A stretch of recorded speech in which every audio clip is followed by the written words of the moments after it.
Начнем с того, что, собственно, есть в трейлере, что можно посмотреть.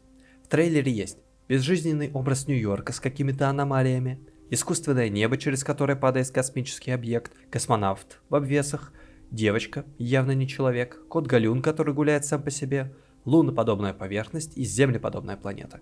Почему землеподобная? Потому что в контурах материков не могу увидеть контуры материков Земли, так что предположу, что это может быть не Землей, если это вдруг важно. Чтобы определить, какой будет игра, нужно определиться в таких ключевых понятиях, как тема и способности героя. Поэтому я больше уделю внимание именно герою, которого мы видим и можем рассмотреть, чем деталям мира вокруг, потому что даже если они не просто так там все, то кардинально они не повлияют на игру механически, только в плане сюжета. А меня в первую очередь интересует геймплей. Сюжет в играх это как картон в упаковке с молоком.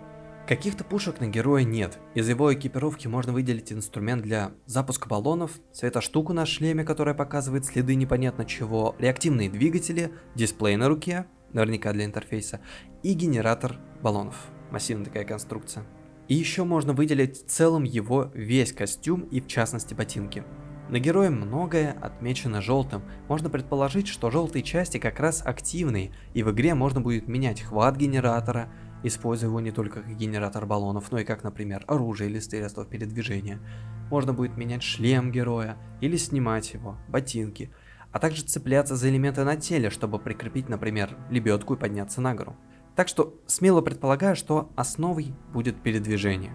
Кстати, еще спереди есть выпуклость в костюме с опять же желтой маркировкой, и она похожа на какой-то шлюз. Возможно, это место, через которое герой будет получать кислород, питательные вещества или модификаторы тела. На спине у героя тоже место, чтобы держаться. Видимо, это место для девочки. Хотя непонятно, зачем оно ей, если она не настоящая, а если настоящая, то как вообще появилась перед героем, почему он видел ее следы в своей светоштуке, непонятно. Вообще, хоть я и называю генератор баллонов генератором, но это лишь часть устройства. Как я вижу, один из вариантов его применения. В целом это рука, прикрепленная к костюму, имеет кучу ручек, отмеченных желтым цветом. И понятно предназначение ручек на самом генераторе. Можно предположить, зачем ручки чуть дальше, чтобы был двуручный хват. Но вот зачем ручка в самом основании этой руки? Похоже, всю руку можно будет сменить. Еще на руке есть специальная сидушечка для девочки. Так что, скорее всего, она очень многое время будет проходить с героем, и не просто случайно встреченная, а именно что часть его жизни в каком-то смысле. Вдобавок хочу обратить внимание на пространство вокруг, как все рушится, летает, небо разваливается на куски, город имеет вид Нью-Йорка. Из всех этих мелочей я и складываю следующее. Тема игры – адаптивность, иллюзорность, свобода, хрупкость. А если все это объединить в емкую фразу с добавлением проблемы, то получается, что мысль игры звучит так. Свобода мало чем отличается от иллюзии. Она также хрупка при столкновении с чем-то, но также крепка в головах людей, которые в нее верят. Но лишь сомневающийся и ищущий ответа сможет понять истинную цену свободы. Свободу от иллюзий. И исходя уже из этого позиционирования темы игры, я могу рассуждать о том, как она выглядит. Это игра с видом от третьего лица, где вы космонавт, в компании девочки пытаетесь выбраться с искусственного спутника планеты, который был создан для человеческого развлечения, но разрушил сам себя, создав иллюзию безопасности. Вы исследуете брошенный мир с помощью неуниверсальных инструментов передвижения, создаете и изменяете свои инструменты, чтобы подстроиться под новые условия мира, собираете важные компоненты истории, лицезреете ошибки человечества, путешествуете и понимаете свои личные ошибки.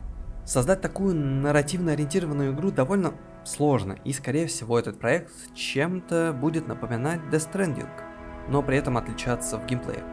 Если в DS вы идете или едете и создаете что-то, что вам помогает передвигаться прямо на месте, или используете уже чьи-то постройки, то Прагмата будет фокусироваться на вашем личном инструментарии здесь и сейчас.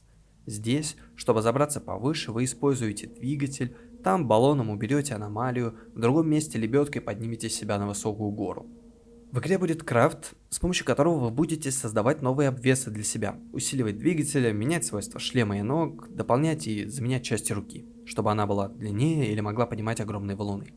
Нужно будет постоянно следить за своими показателями жизнеобеспечения. И для этого всего шариться по углам и искать нужные предметы, будь то еда, кислород или запчасти, как The Last of Us 2. Сражаться же в мире нужно будет не против монстров, а против аномалий самого мира. Непроходимые завалы, опасные нестабильные участки, падающие небоскребы, вот это вот все. Это будет миксоваться.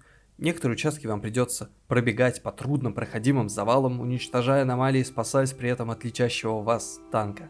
А потом место спокойствия, где вы шаритесь, крафтите, чтобы перейти в зону одной огромной аномалии, где ваши приборы навигации будут сбоить, или на ботинке нужны ледоходы.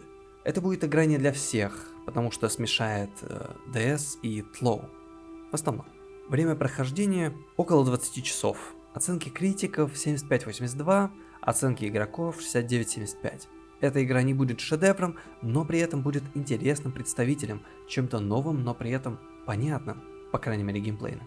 Критики будут хвалить ее за сложный и непредсказуемый сюжет, а игроки ругать за недостаток экшена, но это не в идеале. Это мое предположение такой игры в условиях реальности, где существуют люди, которым тяжело сделать такую игру хорошо, и при этом нужно накрутить часов прохождения, чтобы игрок забрал чушки 80 часов. Но если предположить, что тему раскроют и геймплей будет выверен, чтобы игрок не выходил из состояния потока, не будет духоты и поиска всякого мусора, то игра займет часов 8. Оценки игроков и критиков будут примерно равны, и 83-87. И игра будет ощущаться скорее как Ghost of Tsushima, но не будет такой интересной в плане непосредственной игры, но в плане сюжета будет на голову выше. Все же думаю, в обоих случаях оценка критиков будет выше оценки игроков, и игра скорее угодит хардкорным любителям загадок, глубоких смыслов, нежели тем, кто хочет с пивом погонять по экрану гоблинов. И при любом результате игра еле окупится. Такое я вижу будущее этой игры. Прав я или нет, время покажет. Интересно будет узнать. Спасибо.